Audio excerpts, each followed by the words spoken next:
সবাইকে আমন্ত্রণ জানাচ্ছি বিডি লাইভ 24 নিউজে। বায়তুল মুকাররম লেদার ব্যবসায়ী সমিতির নবনির্বাচিত কমিটি ঘোষণা।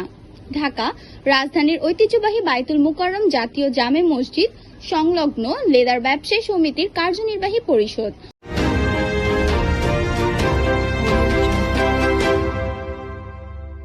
2026 থেকে 2027 ও 2027 থেকে 2028 এর নবনির্বাচিত কর্মকর্তাদের নাম আনুষ্ঠানিকভাবে প্রকাশ করা হয়েছে।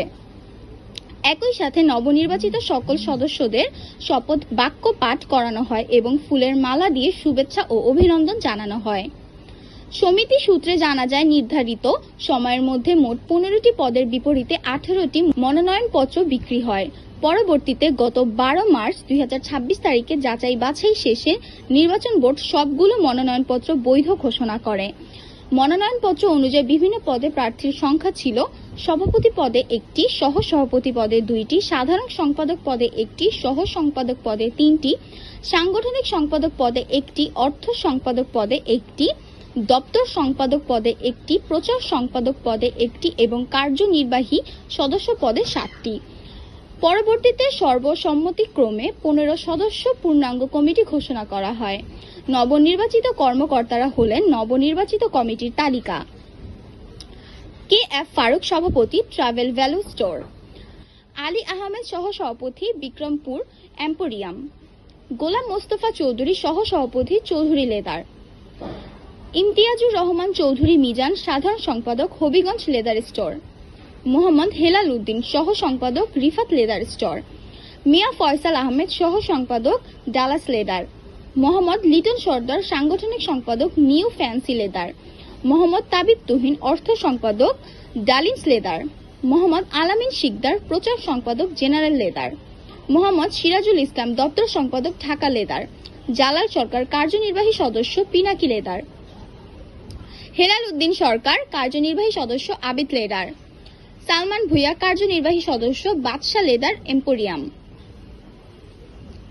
মোহাম্মদ গোলাম হাক্কানি চৌধুরী কার্যনির্বাহী সদস্য, 7 star S; engineer Mohammad Fahim Hasan Apu কার্যনির্বাহী সদস্য, রাকাব লেদার। এদিকে সমিতির নেতৃবৃন্দ আশাবাদ ব্যক্ত করেন, নতুন কমিটির ব্যবসায়ীদের স্বার্থ রক্ষা, বাজারে উন্নয়ন এবং পারস্পরিক সহযোগিতা বৃদ্ধিতে গুরুত্বপূর্ণ ভূমিকা রাখবে। অনুষ্ঠানের শেষ মুহূর্তে পরিবেশটা কিছুটা আবেগঘন হয়ে ওঠে। চারপাশে নীরবতা নেমে আসে। ব্যবসায়ী ও উপস্থিত অতিথিদের চোখে এক ধরনের গভীর অনুভূতি ফুটে ওঠে। দীর্ঘদিনের সম্পর্ক, স্মৃতি এবং ঐক্যের বন্ধন যেন সেই দোয়ার মুহূর্তে আরো দৃঢ় হয়ে ওঠে। বায়তুল মুকাররম জাতীয় মসজিদের সিনিয়র পেশ ইমাম মাওলানা মোহাম্মদ মিজানুর রহমান সাহেব যখন দোয়া পরিচালনা করে, তখন পুরো পরিবেশে এক ধরনের আধ্যাত্মিক আবহ সৃষ্টি হয়। সবাই নীরবে হাত তুলে আল্লাহর দরবারে কল্যাণ, ব্যবসায়ের উন্নতি এবং পারস্পরিক শান্তি সমৃদ্ধির জন্য প্রার্থনা করেন। দোয়া শেষে তাবারক বিতরণের সময় উপস্থিত অনেকের মাঝে সন্তুষ্টি এবং কৃতজ্ঞতার অনুভূতি লক্ষ্য করা যায়। যেন একটি সফল আয়োজনের শেষ পরিণতি ছিল আন্তরিকতা ও মিলনের এক সুন্দর মুহূর্ত।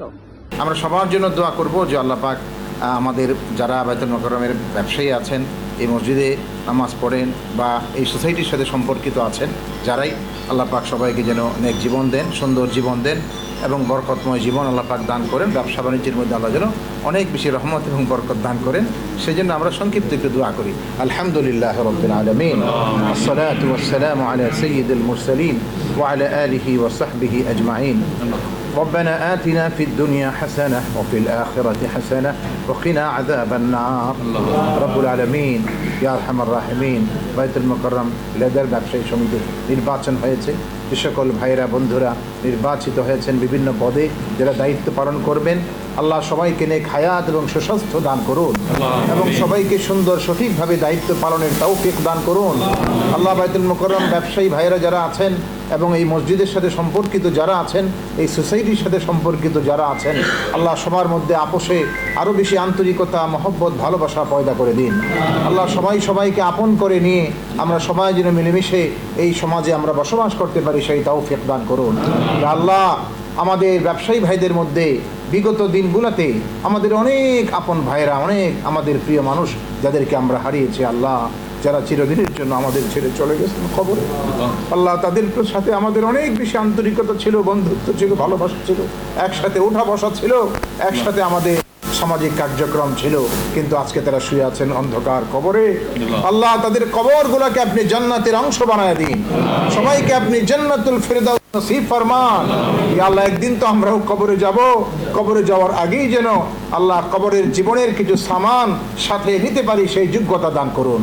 ইয়া আল্লাহ, মেহেরবানি করে ঈমান আমলের সাথে আল্লাহ আন্তরিকতা, মহব্বত, ভালোবাসার পরিবেশ কায়েম করে আমাদের সামনের দিনগুলি কাটানোর তৌফিক দান করুন। ইয়া আল্লাহ, আজকের এই প্রোগ্রামকে আপনি কবুল করুন। এখন একটু পরেই শপথ অনুষ্ঠান হবে। আল্লাহ যে সকল বিষয়ে শপথ নেওয়া হবে সেই শপথগুলি রক্ষা করার তৌফিক সবাইকে দান করুন। রব্বানা তাকাব্বাল মিন্না ইন্নাকা আনতাস সামিউল আলিম। সুবহান রাব্বিকা রাব্বিল ইজ্জাতি আম্মা ইয়াসিফুন ওয়া সালামুন আলাল মুরসালিন ওয়ালহামদুলিল্লাহি রাব্বিল আলামিন।